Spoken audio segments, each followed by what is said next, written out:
Hey guys, it's Brad from SolarVPS.com. In today's short video, we're going to talk a little bit about corporate cloud adoption and the keys to making that successful. But before we get started, as always, there is a link right below me. It's right there. The link is to an article about this exact same topic.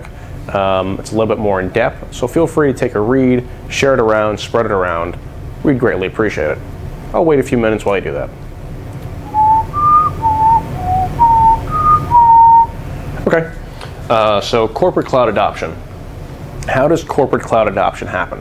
So about 2 months ago, President and COO of Solar VPS, Ross Brous, he gave a technical presentation, a keynote technical presentation at New York City's Cloud Expo at the Javits Center.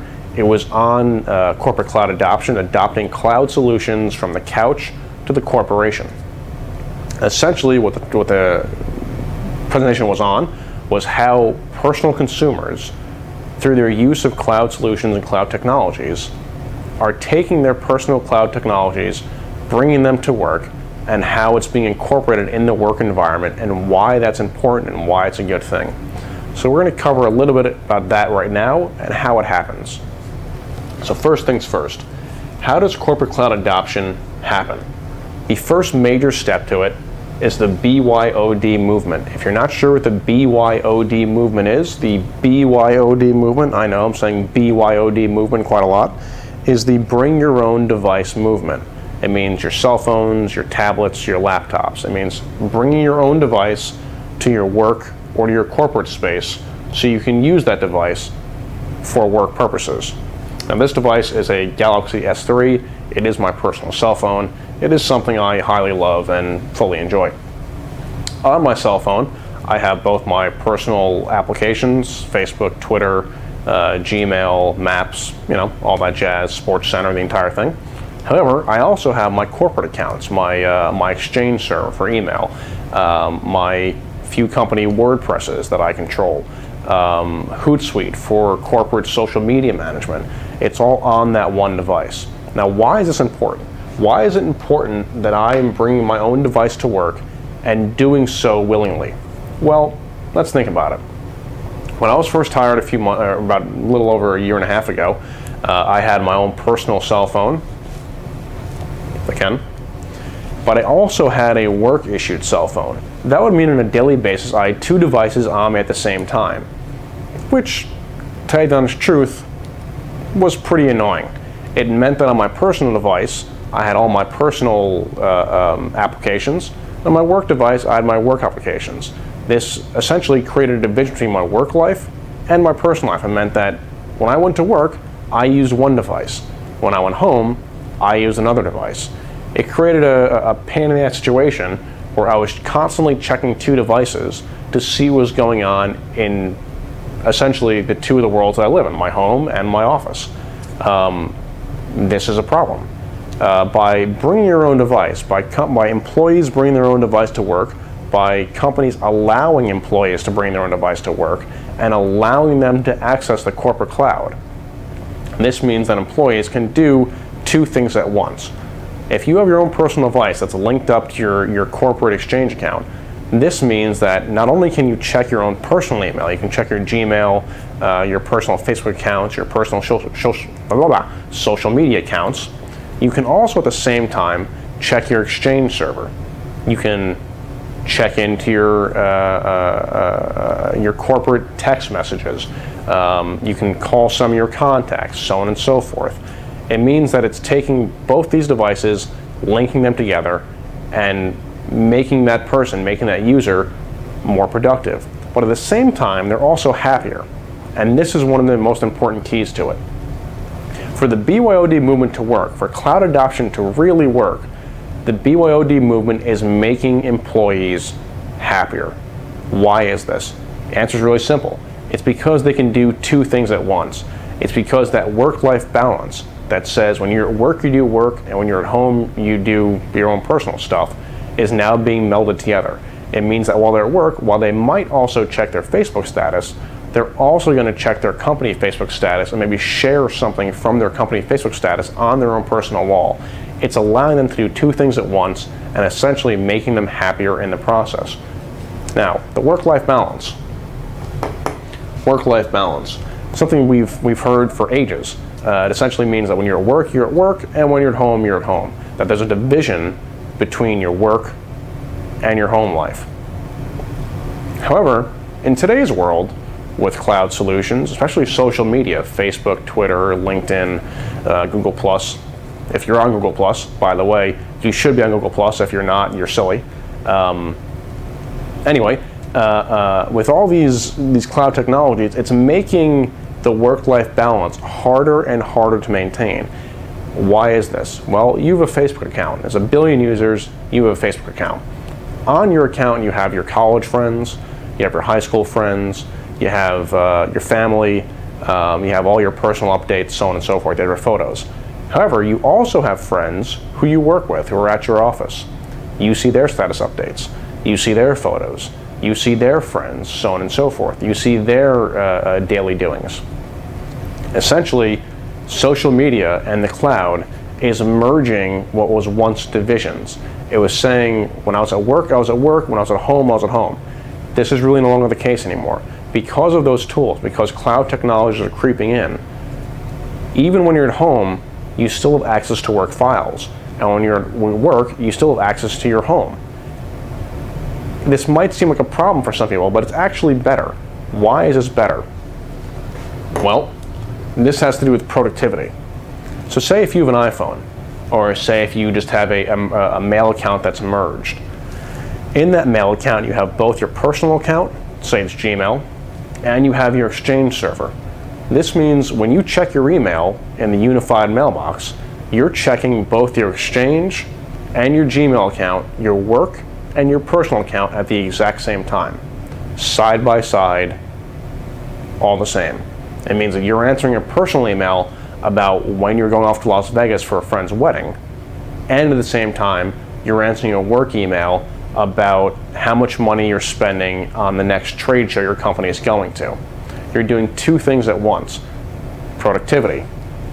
Now, there's an interesting study that was conducted by iPass that pretty much said, on the productivity side of it, that mobile workers who have tablets, workers who have their own smartphones, workers who use their laptops, and road warriors, because they have constant access to their work files, because they have constant access to cloud solutions to get with and use their work files, on average, they're doing 240 more hours per work per year than their desk brethren who are tied to a desk and not using all those BYOD mobile devices. BYOD movement, the cloud, is actually making productivity go up. It's making the office a place of creative collaboration, but at the same time, it's also making the office kind of mute. If you want to go to the office, that's sure, you can go in there, you can talk to people in your work, you can get things done. However, when you're in the road, or when you're in bed, or you're in a bath, whatever, you can still get work done and still be just, if not more, as productive. Cloud solutions are making workers, and BYOD are making workers more productive. It's making companies more productive. People are getting more things done. It's great for the bottom dollar. Now, the second part of this is cloud security. So, how do you make it so that workers, that employees want to do work, that employees want to access their cloud files at work or at home and do work? Well, the answer is simple. Make it as accessible as possible.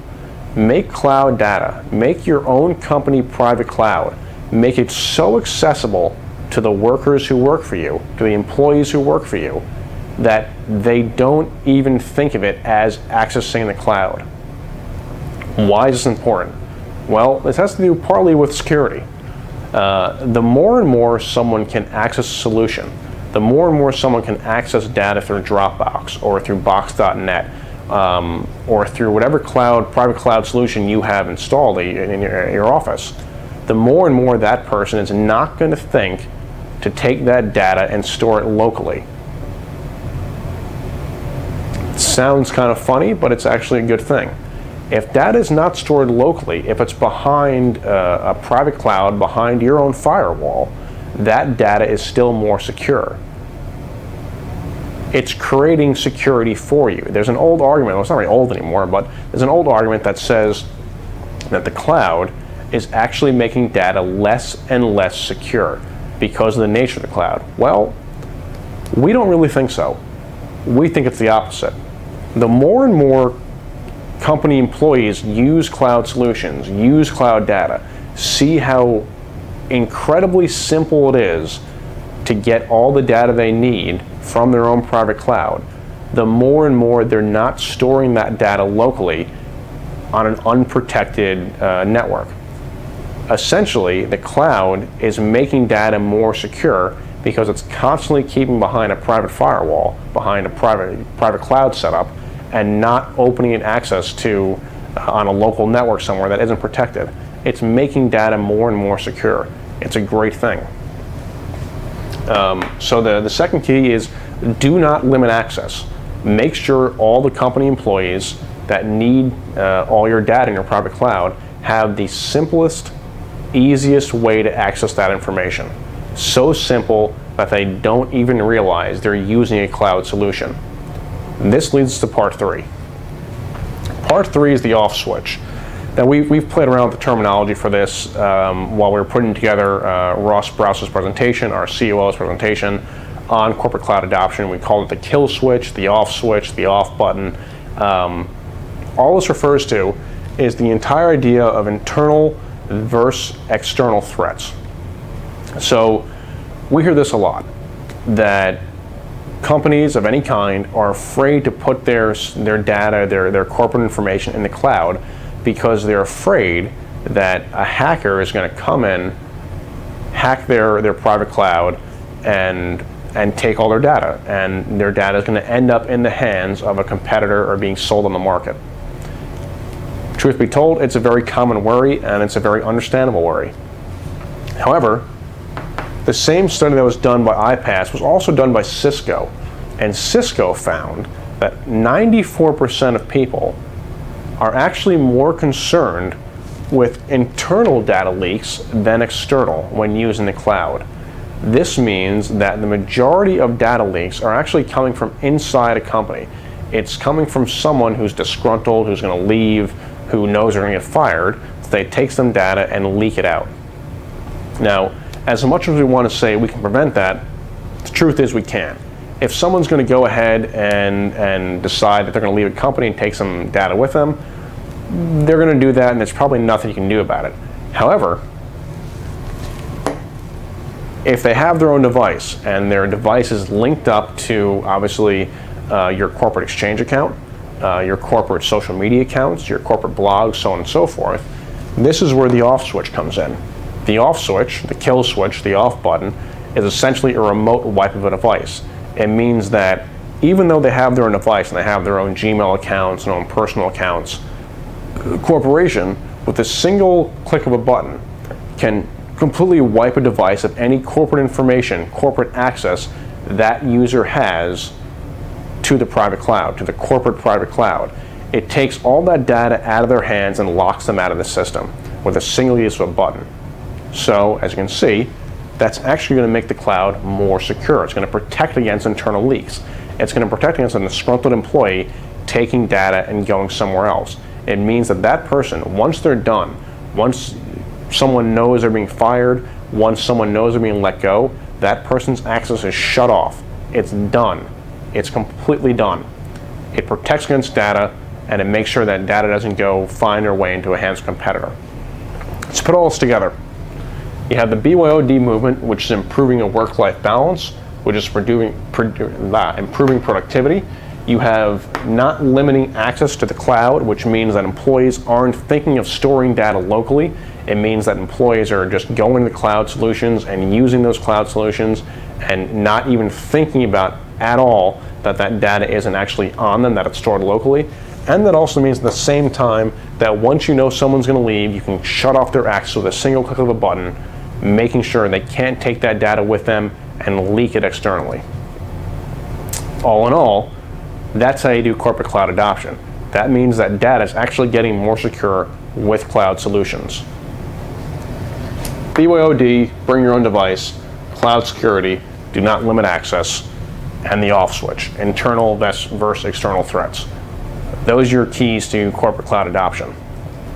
So, if you have any questions, feel free to leave them in the comment section below here. We'll be happy to answer them. And until next time, see you later.